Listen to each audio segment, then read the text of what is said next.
Yazid beneficiary है system का। इनको अगर इस्लामिक हिस्ट्री जरा से भी पता हो, अहले सुन्नत की सारी तारीख की किताबें उठा के देख लें आप, अल बिदाया वन नहाया जिसे तारीख इब्ने कसीर कहते हैं, तारीख तबरी उठा के देख लें, तारीख इब्ने खल्दून उठा के देख लें, इब्ने असाकर उठा के देख लें, सब में डिटेल्स मौजूद हैं और वो फिट इन बैठती हैं बुखारी मुस्लिम के हदीस में। मैं वो हदीस भी इसमें मैंने लिखी नहीं है कि कूफे का गवर्नर था नुमान इब्ने बशीर, सहाबी रसूल सल्लल्लाहु अलैहि वसल्लम।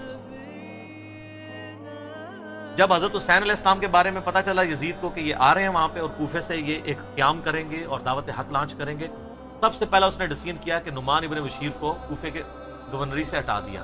यहीं से इसकी 2 नंबरी शुरू हो गई है। ये कहते हैं प्रूफ दें, प्रूफ आपको पता है क्या है? इसलिए कि नुमान इब्ने बशीर सहाबी थे, उनको पता था हजरत हुसैन के साथ तो मैं कोई नेगेटिव नहीं कर सकता, तो नरम रवैया रखते थे। और उबैदुल्लाह इब्ने ज़ियाद को इसने भेजा। उबैदुल्लाह इब्ने ज़ियाद एक जालिम आदमी था। सही बुखारी में इंटरनेशनल नंबर के मुताबिक 3748 नंबर हदीस है कि हजरत हुसैन इब्ने अली का सर काट कर उबैदुल्लाह इब्ने ज़ियाद के सामने तश्त में लाके पेश किया गया। अल्लाह की लानत हो, तमाम फरिश्तों की लानत हो, तमाम लानत करने वालों की लानत हो जिन लोगों ने हुसैन इब्ने अली को इस तरीके से शहीद किया। ये सही बुखारी शरीफ है 3748 इंटरनेशनल नंबर के मुताबिक, जिसमें इमाम बुखारी ने हुसैन के साथ अलैहिस्सलाम लिखा है। और आप लोगों के पेट में आज तक दर्द हो रही है। दारुस्सलाम वालों ने तहरीफ करके अलैहिस्सलाम काट दिया इसमें से, लेकिन सऊदीया का जो मकबत शामिल है उसमें मौजूद है। दारुल कुतुब अल इल्मिया का जो बैरूत का छपा हुआ है उसमें मौजूद है। और अहले हदीस की जो सबसे बड़ी साइट है हदीस की किताबों की, sunna.com, उसमें मौजूद है। इस्लाम 360 में मौजूद है और उसमें भी अरबी में अलैहिस्सलाम है, उर्दू में मौलवी ने रज़ियल्लाहु तआला अन्हु किया हुआ है। तहरीफ, ये है तहरीफ।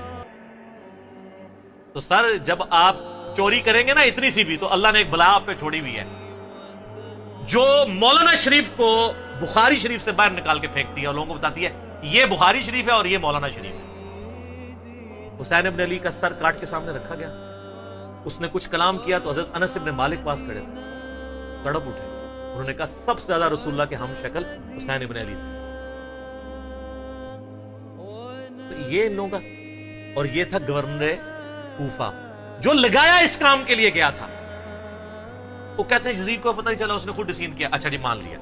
तो जब ये खुद उसने डिसीजन किया, उसके बाद यजीद ने फिर यकीनन उसने उबैदुल्लाह इब्ने ज़ियाद को जेल में डलवा दिया होगा, क्योंकि आप तो हमें कहानी कराते हैं कि दरियाए फरात के किनारे कुत्ता भी प्यासा मर जाए तो हुक्मरान की जिम्मेदारी है। तो यजीद ने फिर हुसैन इब्ने अली, नबी का बच्चा, जब कत्ल हुआ इतने वो अपने बच्चों के साथ, रिश्तेदारों के साथ, तो उसको जेल में डलवा दिया होगा। कोई ज़ईफ रवायत ही ले आए। और अगले दिन मैं एक मौलवी को सुन रहा था, वो कहता है आपको पता है हुसैन से लड़ने के लिए जो आया था वो कौन था? उमर इब्ने साद इब्ने अबी वकास। ये इसी तरीके से मैं कहूं कि वो तूफाने नूह के अंदर जो गर्क हो गया, आपको पता है कौन था? वो हजरत नूह का बेटा था। तो अनु मैं ही चपेट मार सकना। साद इब्ने अबी वकास का मर्तबा ज्यादा है हजरत नूह का। तो आप धौंस लगा रहे साद इब्ने अबी वकास की हमें रज़ियल्लाहु तआला अन्हु, वो तो अशरम वशरम में से। नूह का बच्चा अगर काफिर निकला है तो साद का बच्चा अगर गलत निकला है, फिर कहते हैं वो नबी के मामू थे। ओ यार, कहानियां करानी बंद करो। ये इसी तरीके से कि वो तरके रफ़े ध्यान पे कहते हैं इब्ने मसूद का मर्तबा आपको पता है? ओ इब्ने मसूद का मर्तबा पता है? इब्ने मसूद से पहले वो साबित भी हो, फिर अगली बार मर्तबे होंगे। नामों का रोब।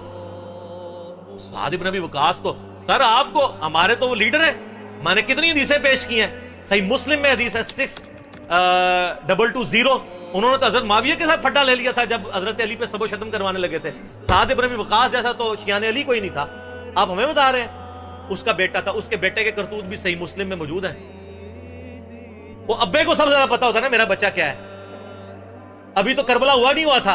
सही मुस्लिम उठा के आप जाके ना उमर इब्ने साद लिखें और सही मुस्लिम को सिलेक्ट करें तो हदीस आएगी कि हजरत साद इब्ने अबी वकास बैठे हुए थे, उनके सामने एक ऊंट सवार आया। तो साथी कहते हैं कि हजरत साद इब्ने वकास ने कहा, ऐ अल्लाह, इस ऊंट सवार के शर से मैं तेरी पनाह में आता हूं। और जब वो उतरा तो उनका बेटा था उमर इब्ने साद। साद इब्ने वकास तो अपनी जिंदगी में अपने बेटे को शैतान की तरह समझते हुए अल्लाह के हुजूर जो है वो पनाह मांगा करते थे। और देख लें साद की फिर करामत, विजन देख लें। और वो आगे कहते हैं, अब्बा जी सारे लोग खिलाफत में, आप भी कोई हिस्सा ले लें, को गवर्नर शवर्नर बन जाए। शुरू तो ही लालची सी, और इसी को रह की लालच दी थी। میں بتا رہا ہوں تاریخ اسلام میں جو جو باتیں ہیں نا آل امیہ کی بدماشیوں کو ہائی لائٹ کرتی ہیں، فٹ ان بیٹھتی ہیں بخاری مسلم۔